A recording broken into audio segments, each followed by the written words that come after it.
ஆண்டவராக இயேசு கிறிஸ்துவின் வெளியேறப்பெற்ற நாமத்தினாலே உங்கள் யாவருக்கும் என் அன்பின் ஸ்தோத்திரத்தை இந்த பரிசுத்த நாளின் காலை நேரத்தில் உங்களுக்கு தெரியப்படுத்துகிறேன்.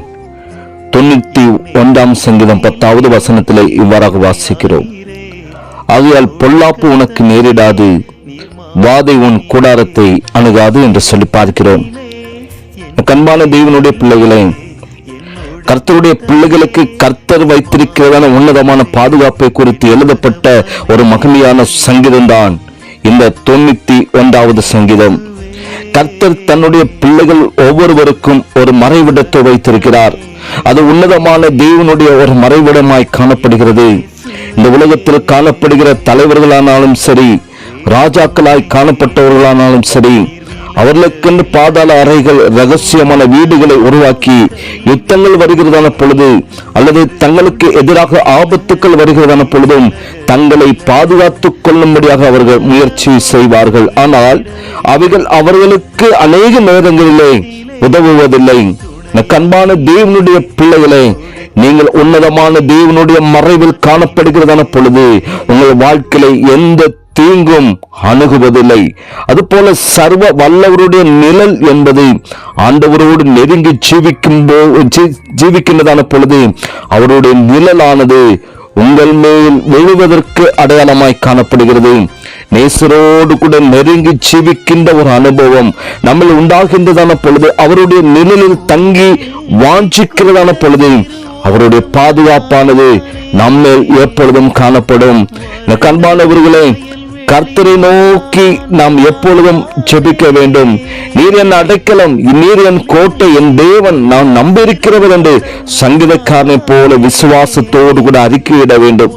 அப்பொழுது கர்த்தருடைய பிள்ளைகளுக்கு தேவன் அவருடைய கூடாரத்தை சுற்றிலும் எந்த ஒரு பெரிய பாதுகாப்பை தேவன் கொடுக்கிறவராய் காணப்படுகிறார். அவருடைய கூடாரத்தில் எந்தவித வாதியும் அணுகாதபடி கர்த்தர் பாதுகாக்கிறவராய் காணப்படுகிறார். எகிப்து முழுவதும் 10 வாதுகள் கடந்து வந்த பொழுது அவர்கள் எகிப்தின் குடிகள் அத்தனை பேரையும் பாதித்தது. ஆனால் அதே எகிப்திலே வாழ்ந்து கொண்டிருந்த ஒரு இஸ்ரவேலர்களையும் அந்த வாதை தொடவில்லை என்று சொல்லி நாம் பார்க்கிறோம்.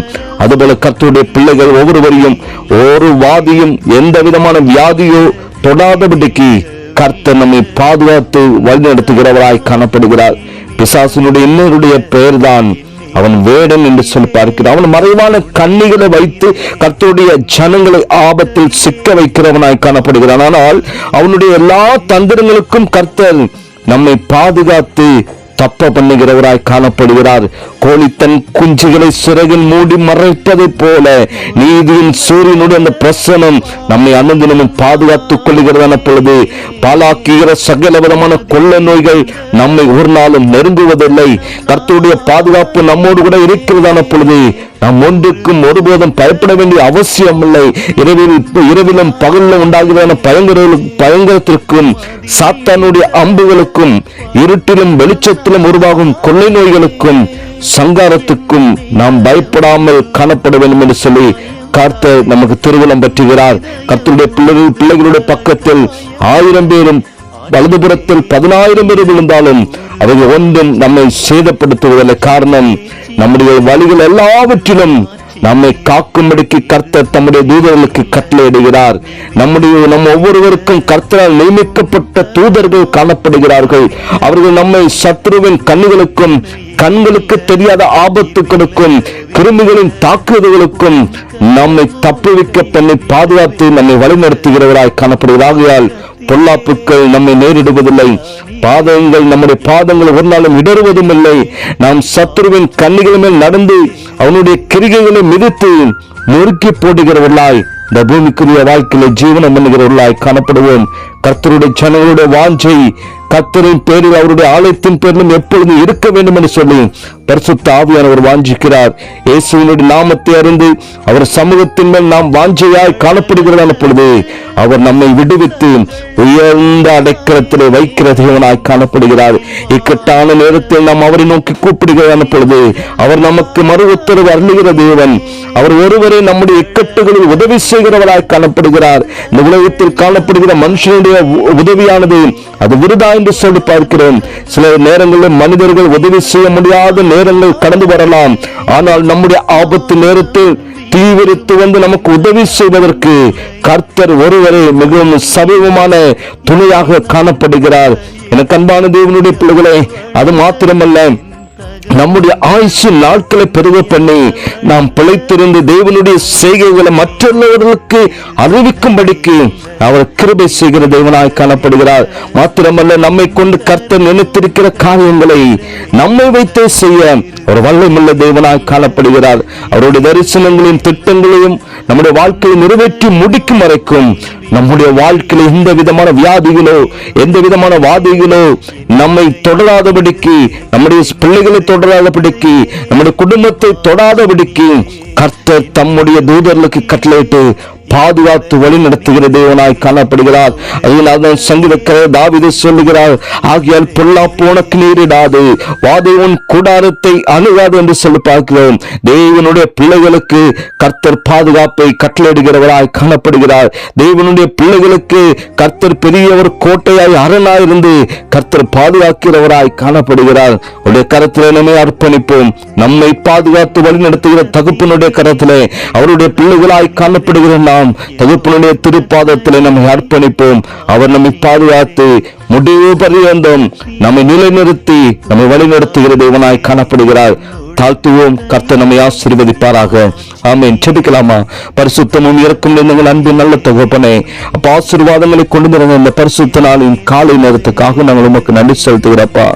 ஒரு வாதியும் எந்த விதமான பொல்லாப்பும் எங்கள் வாழ்க்கையில் நேரிடாது என்று சொல்லி தகப்பனுடைய வார்த்தை மூலமான எங்களோடு கூட பேசினது உமக்கு நன்றி செலுத்துகிறோம்.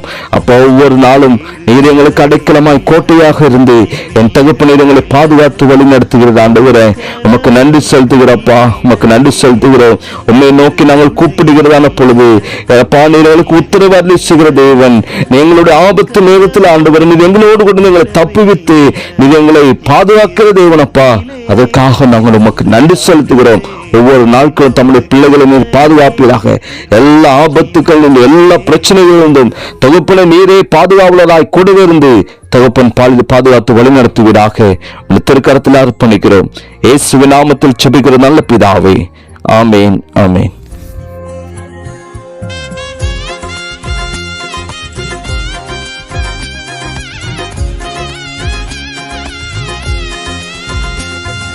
புயலில் சிக்குண்ட சிறு ஓடம் நானே, வறண்ட வயல்வெளி நான் தானே. புயலில் சிக்குண்ட சிறு ஓடம் நானே, வறண்ட வயல்வெளி நான் தானே. என் தேகம் எல்லாம் பலவீனம் தானே, என் தேகம் எல்லாம் பலவீனம் தானே. தூக்கி நிறுத்தினீரே, பலப்படுத்தினீரே, தூக்கி நிறுத்தினீரே, பலப்படுத்தினீரே. வேறு துணையே இல்ல, நீர் விலகவில்லை, உம் கரமோ கைவிடவே இல்லை.